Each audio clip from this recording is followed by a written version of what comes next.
What inspires La Plancha? Where does that idea come from exactly? Have you said it on the interview yet? Possibly, yeah. No, we're gonna say it now again. We're gonna say it again and shit because Aircast. motherfuckers need to know. Me and Excess, we were already doing a lot of tracks together and shit, and he's a DJ, and so I was just like, yo, he wanted to do a show, and I was like, all right, I'm with it. And he was like, we got to come up with a name for the show and this and that. I'm like, all right, cool. So we start bouncing ideas. And, dog, we must have bounced, like, a million ideas, bro. And then finally I just told him, bro, what about, like, I'm telling you, dog, we like, mad fucking stupid ideas back and forth. But what's a stupid idea? When you say mad stupid ideas, what's the first one you think I can't of? remember You don't remember one? I can't remember them. Okay, go. But there were a lot. There were a lot of ideas going back and forth. So we were just shooting anything at some point. And I was just like, what about the plancha, dog? We just call it the plancha. And he's just like, oh, yeah, like a fucking clothing iron because you got to use the... Like, we're like on this tip. We're like, yo, you got to use the clothing iron to get ready to go out and get fresh. You know what I'm saying? Got to use the hair iron to look fresh when they go out. You know what I'm saying? And we went in deep with it.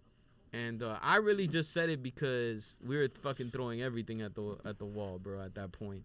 We had gone through so many names. Coincidentally, he told me that a couple of him and his boys, I don't know when exactly, this is something Excess would know, but they threw an event and they put a mic on a fucking clothing iron.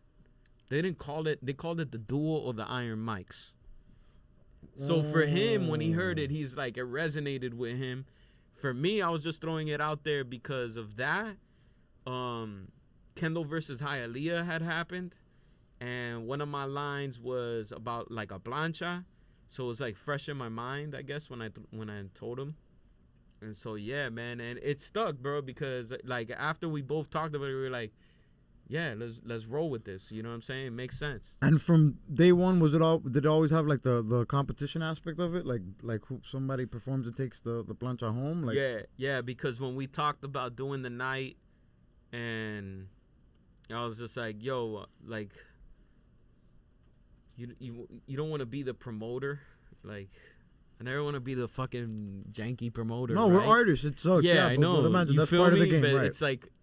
It's like a necessary evil that has to be filled, and if I don't fill it, then some other crony's gonna fill it. And you know, who better than me? Who better than me to give you this? And that's the world we live in at the end of the day, dog. And you know what? Like, I'm a guy that I constantly say, I don't do TikToks. I don't do those corny ass things. But the truth is, the people that do, they're marketing themselves. They're promoting themselves. They're not paying a promoter to do TikToks. They're doing it themselves. Right. And you know, hey, ideally for some of them it hits and it blows up. When we talked about it, when we talked about doing a showcase and having MCs perform, I was from the gate. The one thing that I told Excess was like, I don't want to do a night where it's 30 people performing.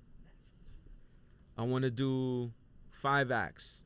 5 acts get their time on stage. They get to perform. They perform for their people, and that's it. Way better. That's a big complaint. Yeah. I've never been to Rolling Loud to this day because it's too overwhelming. I love a lot of the artists there, but I want to see them perform a whole concert. I don't want to see a 15-minute set. Whatever. Next artist.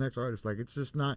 You deprive the artist of him really giving you a performance, and then you deprive yourself of really seeing that artist live. And it's like, I'd rather go see 2 dope concerts than that festival situation. Yeah. So it's kind of the same concept where you want to give the artist more of a chance to shine and do their thing than get a bunch of artists there. Exactly. And especially if you're dealing with it's one thing if you go to a festival where you have 15 artists performing, but all of them are they've kind of made it somewhere, so you're kind of aware of all their music. It's another thing to go to an event and you got 30 people that are performing and you might know 4 of them.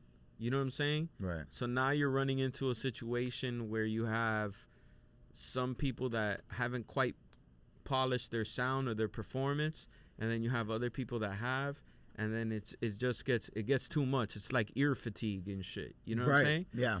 But listen, I'm not saying this to shit on open mics and all that. I think you need that. I think all that is vital. Yeah. I fucking thrived on that. That shit has helped me so much to all those venues throughout my years that, you know what I'm saying, gave me a shot because I was number 33 performing that night. Yeah. So shout out to all of that.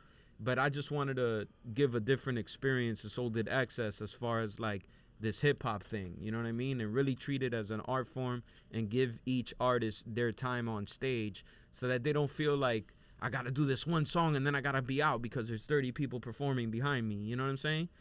So, and then we also wanted to keep the performance battle aspect because this is hip hop and steel sharpens steel, you know what I'm saying? So we don't want to make it about a battle like where cats is disrespecting each other and shit. We just wanted to make it about like who got the illest set. But still make it competitive.